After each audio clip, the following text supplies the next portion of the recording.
pelo áudio, podem responder pelo chat. Se estiverem escutando direitinho, se tiver algum problema no áudio.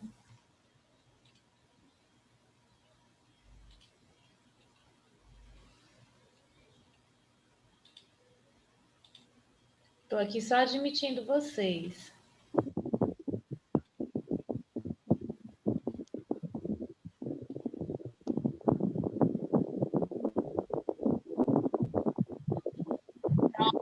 Estou dizendo aqui que está escutando. Obrigada, Mariana, pelo retorno.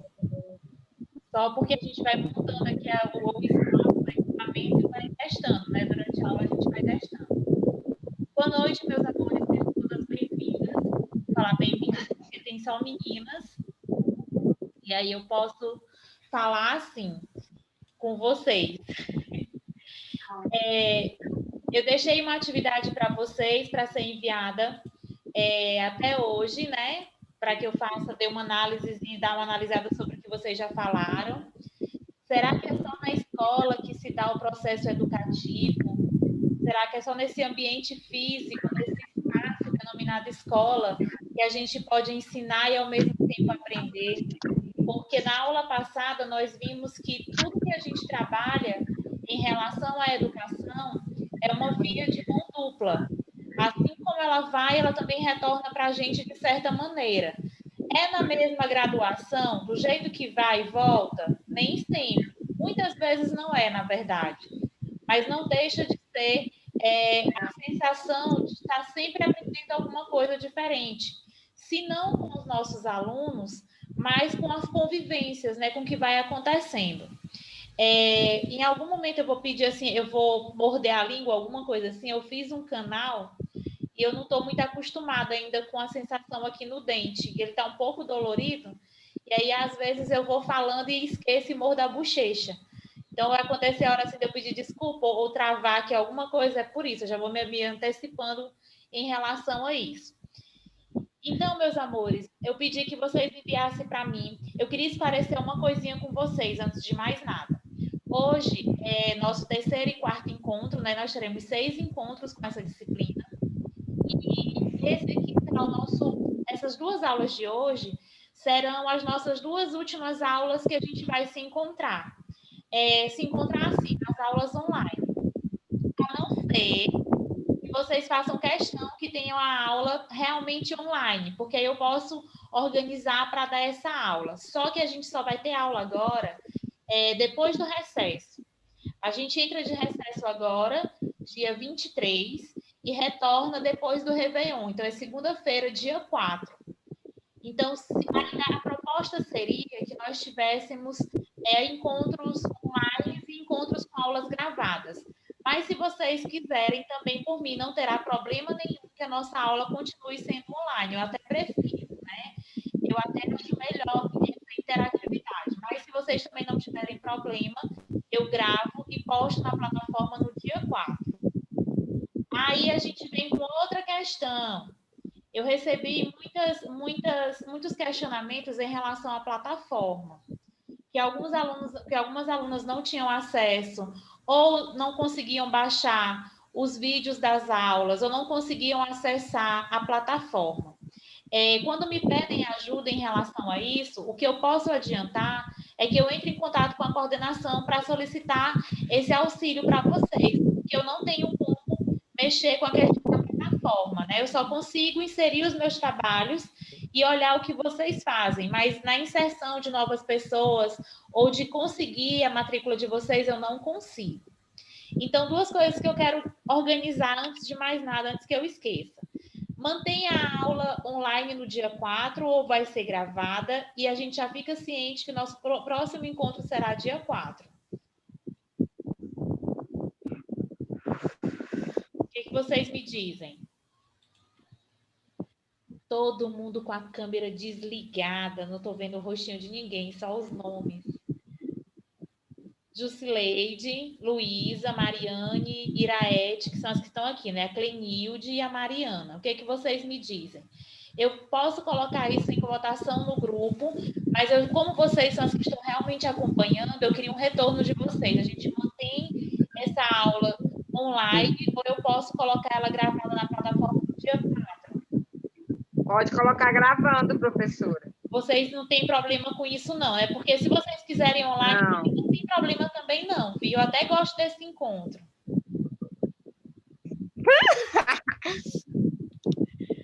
Viu, Mariane?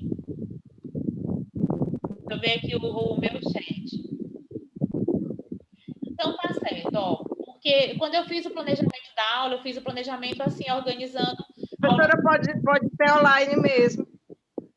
Melhor também. Pronto, por mim não tem problema nenhum. Hoje, pois é. A gente promete que assiste todas, com certeza. Ô, maravilha. E responde tudo direitinho também. É justamente isso, Jusileide, que me deixa um pouquinho preocupada com as aulas gravadas, porque assim, como a gente sabe que está lá na plataforma, aí fica assim, depois eu assisto. E se tiver aqui... Não, professora, mas a gente acaba assistindo. Eu sou uma dessas daí, de dizer, depois eu assisto, mas eu acabo assistindo. Quando vou para a atividade, eu assisto. Pois então a gente com vai certeza. seguinte, a gente vai fazer o seguinte, vai ser online. Essa turma vai ser a única que vai ser toda online. Então a gente se retorna, a gente se encontra dia 4 de janeiro, certo? Certo. Pronto, então tá acertado assim. E aí a gente vai dar... Mesmos horários? Mesmos horários.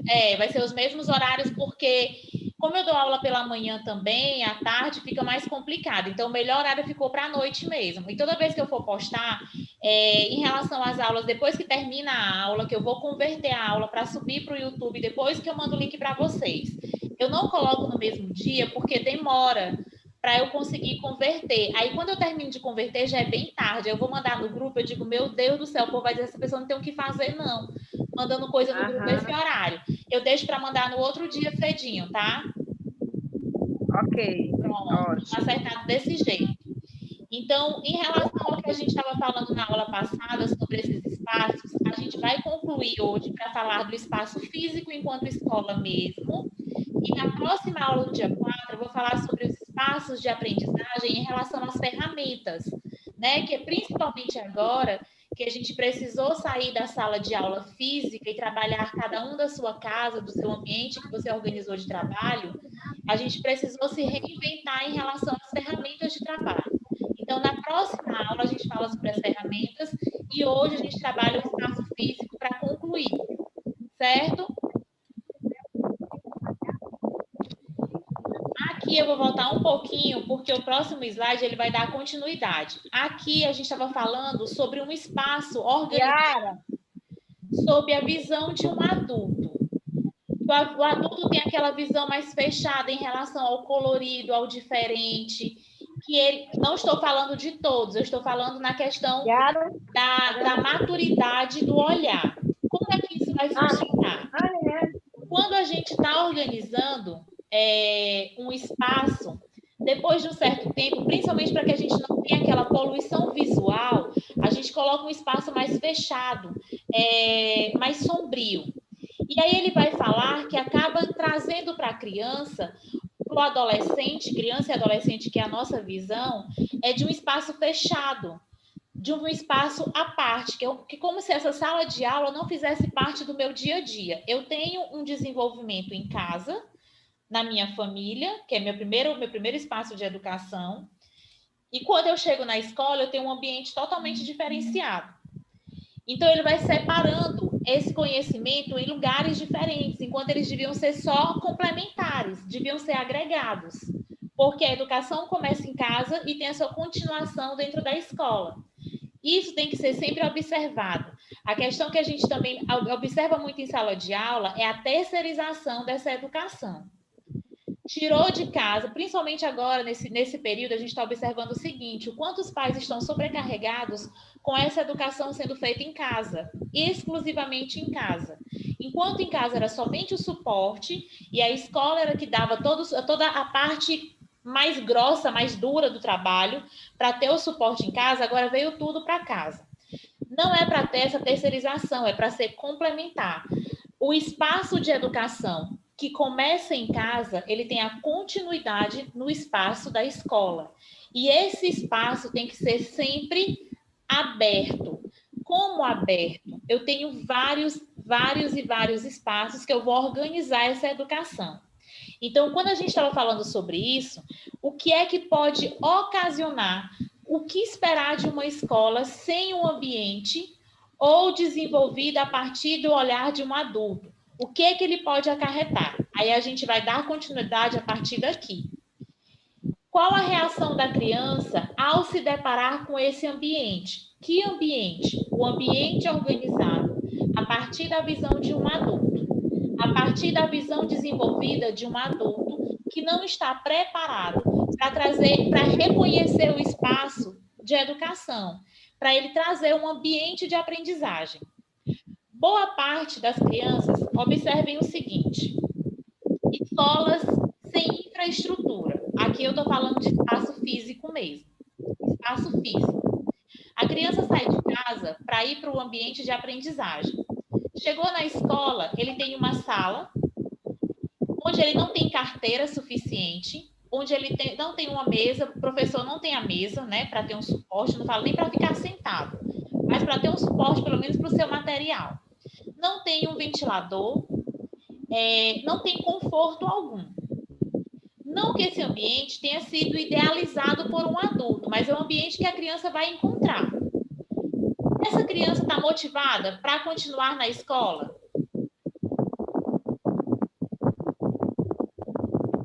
Ela não vai se sentir nem um pouco motivada. Boa parte dessas crianças, principalmente nas áreas que são mais afastadas, que a gente vai chamar de áreas periféricas, né, por estar no entorno do centro, vai desistir da escola. Ela vai desistir da escola por não se sentir nem um pouco confortável nesse ambiente. Outros, mesmo persistindo nesse ambiente, elas vão desistir mentalmente. Eles vão fracassar mesmo continuando na escola. Por quê?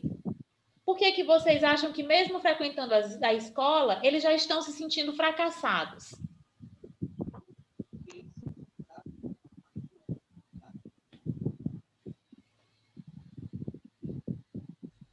Qual é a motivação que essa criança vai ter para estar naquele lugar?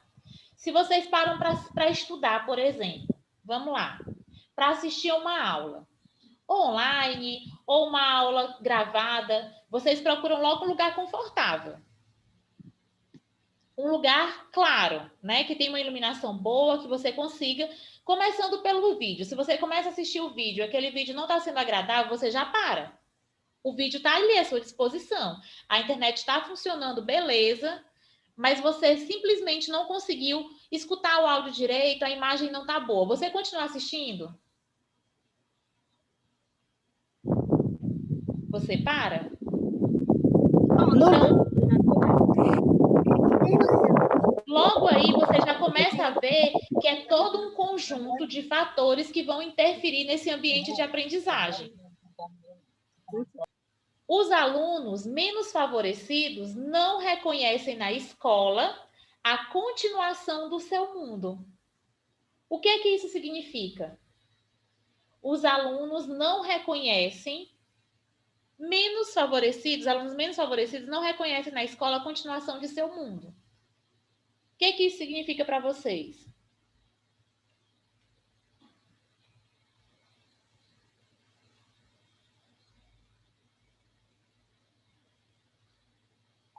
É o que eu falei para vocês agora, bem no iniciozinho, ó.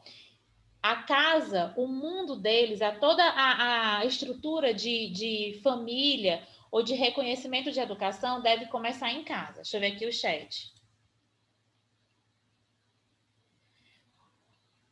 A Luísa está dizendo que a irmã dela não está conseguindo entrar. Eu aceito todo mundo que vai pedindo para entrar, mas aí eu só posso mandar o link novamente. Serve assim eu mandando o link? Tá, professora. Deixa eu mandar aqui o link novamente, só um minutinho. Deixa eu copiar aqui e colar para vocês. Mando novamente no grupo, que é o da primeira aula, tá? Esse que eu vou mandar agora é o da primeira aula. Copiar.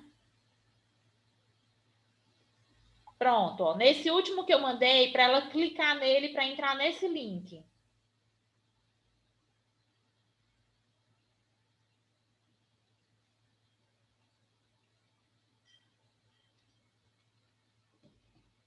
Pronto.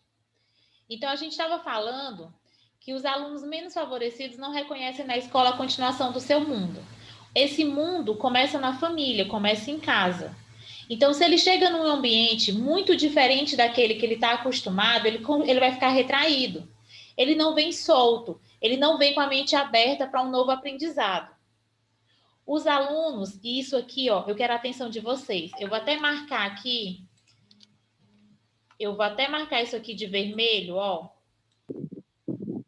e colocar em negrito para vocês lembrarem disso daqui. Os alunos não encontram relação entre o currículo e o seu futuro. Isso eu já até comecei comentando com vocês na próxima aula. Eu quero que vocês me digam o que vocês entendem sobre isso daqui. Os alunos não encontram relação entre o currículo e o seu futuro. O que é o currículo? O que é que vocês entendem quando a gente fala de currículo?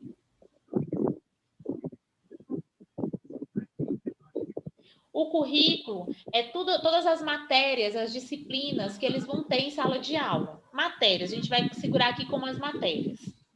Deixa eu ver aqui o chat. Isso, os conteúdos que são ensinados, Mariane.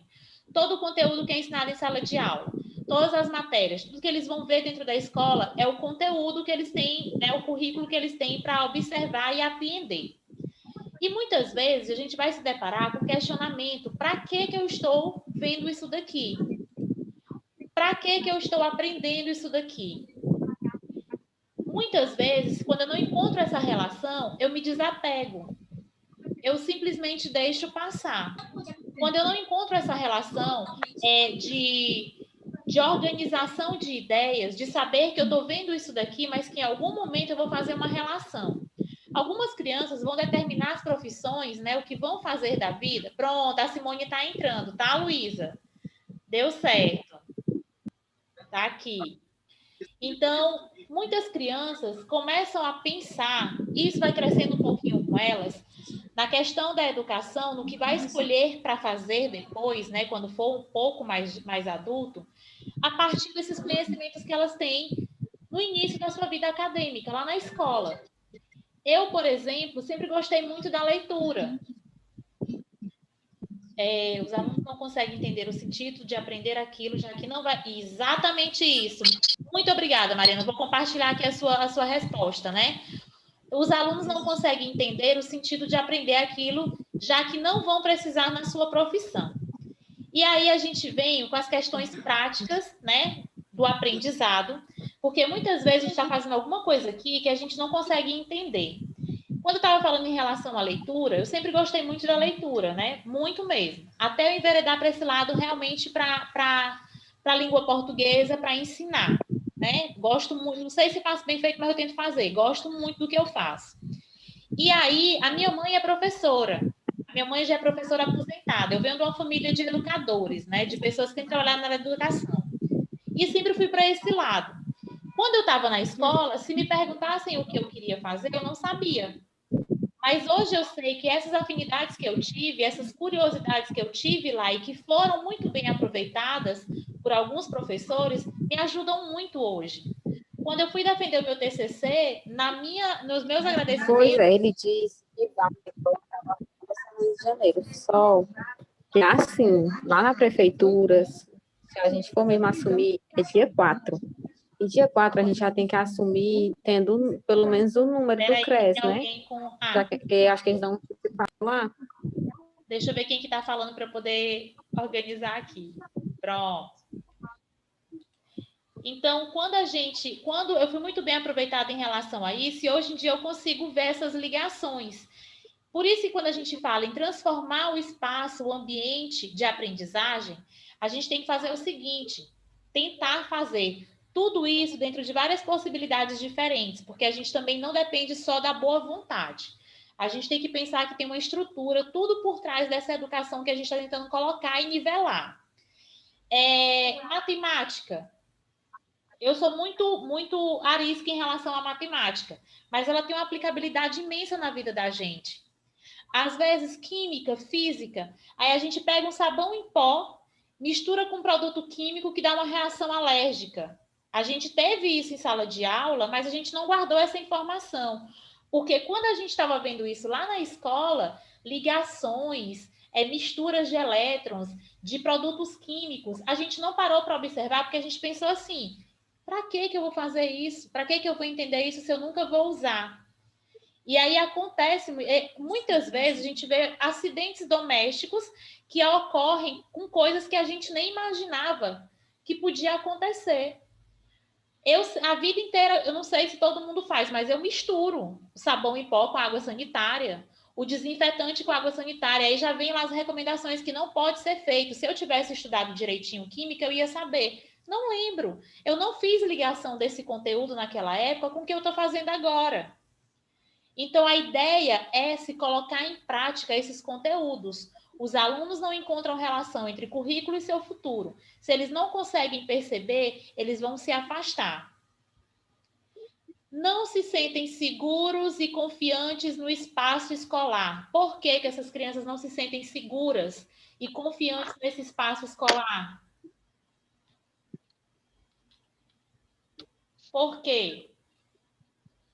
Porque tem ponta de faca em todo canto? Porque tem alguém ameaçando ela em todo lugar que ela chega na escola? É isso que acontece? Se é um ambiente que ela não se reconhece, se é um ambiente que não dá a continuidade daquilo que ela tem costume de viver, é claro que ela vai se sentir insegura. Mais uma vez, eu chamo a atenção para dizer o seguinte: aqui a gente está idealizando, né? A gente está colocando como deve ser feito. A prática, ela só vai acontecer mediante a vários fatores diferentes, variados mesmo. Não é só uma questão de boa vontade. Toda vez que eu falo para vocês, assim, que eu trago o conteúdo para vocês, eu trago a idealização, o que seria ideal acontecer, mas que nem sempre na prática vai ser possível. Se a criança não se sente segura e confiante no espaço escolar, é fator determinante o professor, o docente a organizar esse ambiente? Sim, ele tem toda a boa vontade de fazer, às vezes encontra a estrutura, mas não depende só dele, são vários fatores que vão ser unidos nessa relação. E aí a gente vem aqui, ó. Professora, o aluno também tem que ter a confiança no professor, né? Primeiro Sim. também nisso. E aí o professor, muitas vezes, assim, as crianças, elas vêm de espaços diferentes de família, né? Ela já tem tendência a ser desconfiada de outras situações que ela já vivenciou. Então, se ela já tem essa desconfiança com um adulto desconhecido, né? O professor está chegando ali para ganhar um espaço. Cabe a gente tentar conquistar esse espaço. Algumas vezes a gente tem êxito. Mais uma vez eu digo, não depende só da gente. Isso aqui é um conjunto de fatores. Às vezes a criança está tão retraída no que já passou na vida dela, o que já aconteceu com ela, que a gente realmente não consegue. Tem outros fatores que são extra sala de aula que a gente não consegue adentrar. Mas a gente tenta, porque assim, nós somos professores e somos um pouquinho de cada coisa. Com criança a gente é um pouquinho mãe, é um pouquinho psicóloga, é um pouquinho assistente social. Não tem, claro, a gente tem vários alunos, vai para vários lugares diferentes, mas sempre tem aqueles que marcam. Então, a criança precisa confiar no professor, precisa confiar no espaço, precisa confiar na situação. Se ela não tiver essa confiança, já cria uma barreira. Certo? E aí a gente fala do desenvolvimento de competências. Competências do século XXI e as necessidades de novos ambientes de aprendizagem. Por que eu tenho que ampliar? Olha o quanto a gente teve que ampliar esse ambiente de aprendizagem agora durante a pandemia. É uma questão de inovação, é inovar, e a gente vai precisar, se não dominar, né? Porque eu sempre falo que a gente não domina, a gente vai se organizando, a gente vai se adaptando e melhorando, mas a gente precisa organizar essa inovação para trabalhar em conjunto. As ferramentas aí estão variadas. Vários tipos de ambientes virtuais, principalmente. A gente está tendo aula pelo Zoom, mas tem outras plataformas, outras ferramentas desenvolvidas. A gente precisa se organizar em relação a isso. Razão e argumentação. O que significa isso? Cognitiva. Razão e argumentação é o poder de convencimento. Como é que eu vou convencer essa criança a fazer parte desse ambiente de aprendizagem? Quais são as ferramentas que eu tenho? É pela afetividade? É pela criatividade? É pela organização do espaço? A questão da argumentação, do persuadir, do trazer para junto de si. A habilidade de escutar. Quem tem a habilidade de escutar? Eu abriria isso daqui para colocar assim, ó. Deixa eu só mexer aqui. A habilidade de ouvir. Vou colocar aqui entre parênteses. A habilidade de ouvir. A gente escuta muita coisa. A gente escuta vários sons, vários ruídos. Mas o que é que a gente ouve? É aquilo que adentra mesmo o nosso pensamento. É aquilo que a gente consegue apreender, guardar alguma informação. Porque no meio de uma sala, a gente desenvolve essa habilidade durante o tempo que a gente está em sala de aula. Às vezes, você escuta e já reconhece a voz do aluno, você está de costas. Tá aquela algazarra inteira, de repente sai um palavrão.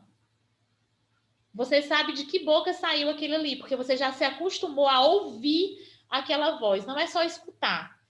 Nas argumentações, na organização da sala, você percebe onde essa criança está, você escuta e você ouve o que ela disse e você adentra isso. Então, a habilidade de ouvir, ela é desenvolvida, não só de escutar, mas a de ouvir. É aí que a gente apreende. Interpretação. E aqui eu venho com uma pergunta para vocês. Qual é a diferença que se tem entre compreender e interpretar? Tem diferença para vocês?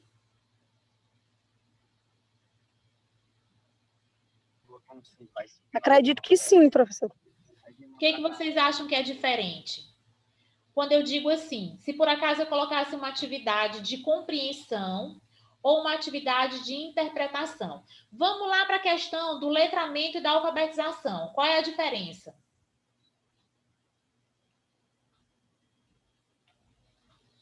É igual? É diferente? Eu já falei, já perguntei qual é a diferença, porque tem diferença, né? Mas o que é o letramento, o que é a alfabetização?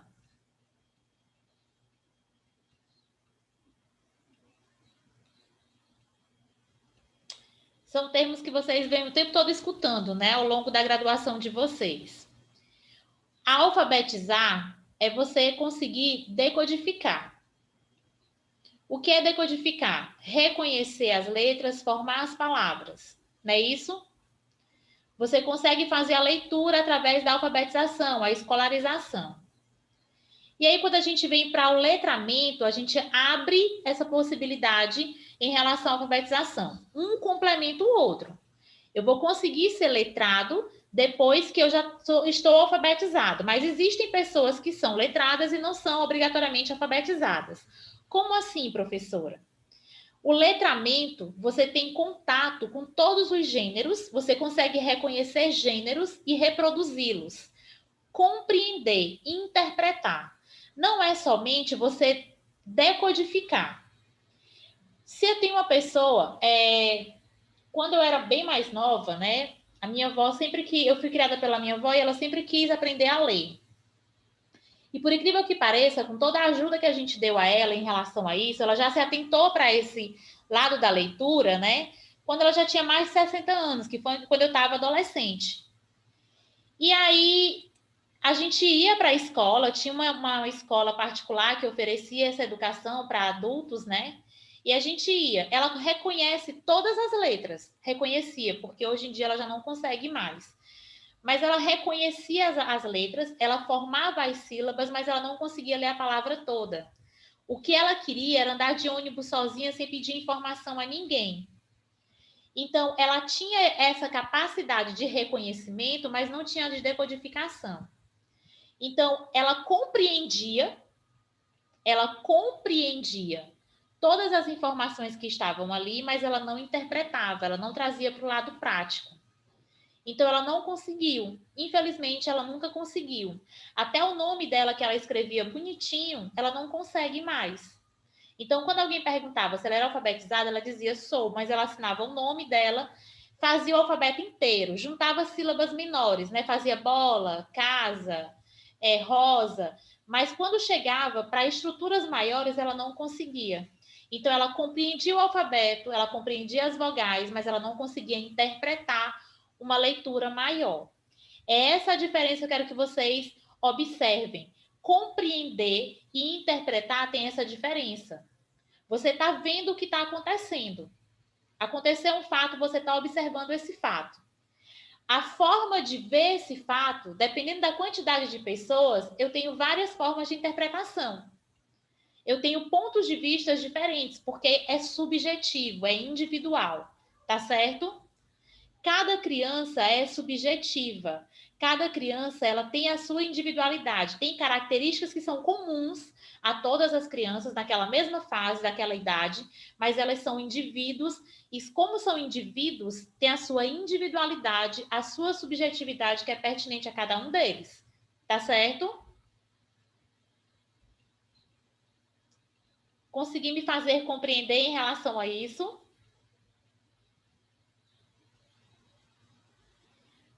Comunicação. Somos comunicadores natos. Alfabetização em tecnologia da informação. Precisamos estar atentos a essas novas ferramentas. Pensamento crítico. Isso aqui é bem importante. Cognição. Pensamento crítico. O porquê. O porquê de cada uma dessas coisas que estão acontecendo, que eu estou fazendo, que eu estou realizando. O poder de dizer não, de dizer sim e justificar o porquê. Porque não, aquela história idealizada de dizer assim, ó, por que não e pronto. Eu não estou formando um pensamento crítico, um ser crítico, que consegue discernir os acontecimentos. Eu preciso estar atenta a isso. Capacidade de resolver problemas. Nós e eles também. Nós somos mediadores. Mais uma vez eu trago esse nome para vocês. Nós somos mediadores. Então, essa capacidade de resolver problemas, ela vai estar com a gente o tempo inteiro. Porque outra coisa não, mas problemas é o que acontece com a gente toda hora para ser resolvido, em todas as situações. Criatividade e poder de tomar decisões.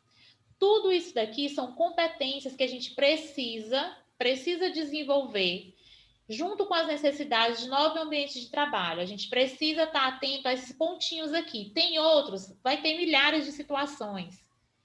Mas esses daqui são os principais, certo? Certo. Aqui eu falei das cognitivas e agora eu vou falar das interpessoais, né? Que é individual. Negociação, cooperação, influência social, autoapresentação. Deixa eu ver aqui o chat. Pronto. Autoapresentação, trabalho em equipe. Aqui, nós temos a sala de aula como um espaço menor de aprendizagem. Nós estamos preparando essas crianças para que elas desempenhem um papel maior na sociedade. Grupo menor, sala de aula. Grupo maior, sociedade. Professora, eu vou ser responsável pela formação dessa criança sozinha? Não. Não deveria. Mas, como eu falei para vocês bem no início da aula de hoje, a gente tem a questão da terceirização. Eu não sei se vocês... Eu sei que todo mundo é bem informatizado em relação ao Instagram, em que antigamente as crianças tiravam nota baixas, os pais iam direto nas crianças para cobrar deles o resultado. Já viram no Instagram essa figurinha? Vou ver se eu consigo encontrar aqui para mostrar para vocês quando a gente voltar na próxima aula. Tem lá a figurinha, a criança entregou o boletim para o pai e o pai olhou a nota, olhou o desempenho, porque a gente acaba fazendo organizando esse desempenho na fase de notas mesmo, né? E veio que o aluno não se saiu bem. Aí ele ia para o filho e perguntava: como é que você me explica essas notas? Né? O filho que deveria mostrar o resultado. Hoje, o que a gente percebe é que o pai pega esse boletim e vai até a escola questionar o professor. Me explique esse resultado. Não estou falando aqui generalizado, mas acontece muito. Essa responsabilidade é jogada em cima só de uma parte das pessoas que estão envolvidas no processo educativo, enquanto deveria ser um trabalho em equipe, em conjunto. Vou ver se eu consigo achar, tá? Responsabilidade, valorização para a diversidade. Diversidade, eu vou até colocar essa palavra aqui, e eu quero que vocês me digam o que vocês entendem por isso. Eu vou colocar em negrito. De que diversidade é essa que eu estou falando? Quais são os tipos de diversidade que vocês conseguem reconhecer? Valorização para a diversidade. Vou dar aqui um exemplo para vocês. Trazendo para o lado da língua portuguesa, né, que a gente vai trabalhar bastante, dividido em interpretação de texto, em produção textual, em gramática. Você entrega um texto para um aluno, você entrega uma proposta, não é um texto, uma proposta de escrita. Esse aluno tem uma imaginação, assim, maravilhosa. Ele consegue, na oralidade, te passar toda uma estratégia de fala. Você consegue adentrar essa história. Quando chega no papel, ele já fica mais retraído na hora da escrita. Ele fica mais retraído, ele não consegue desenvolver bem o que ele queria desenvolver. E você vai lá com um olhar bem crítico e acaba cortando todos os erros de português, sendo bem severa, todos os erros, e entrega de volta para ele. Da próxima vez que você colocar essa atividade, ele vai desempenhar essa atividade novamente ou não vai?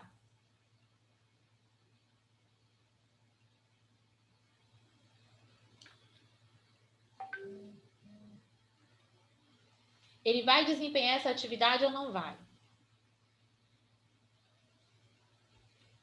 Muitas vezes, nós podamos essa criatividade na hora de certas avaliações.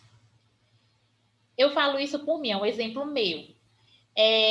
O aluno, ele vai mostrar o seu conhecimento de várias formas diferentes.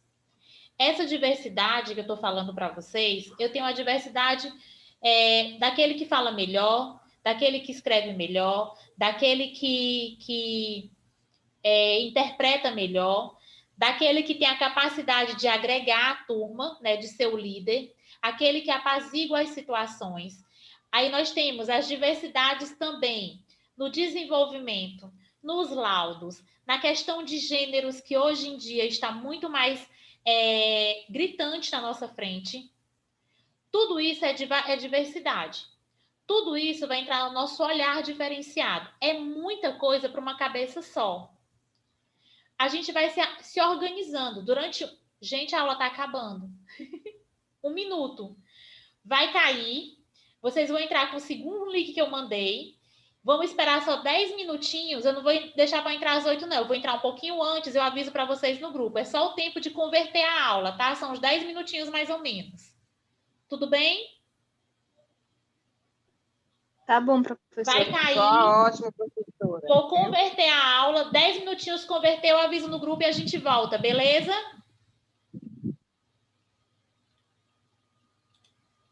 Pronto. Brigadinha. Vai já cair, a gente volta só o tempo de converter, eu aviso no grupo que a gente está voltando.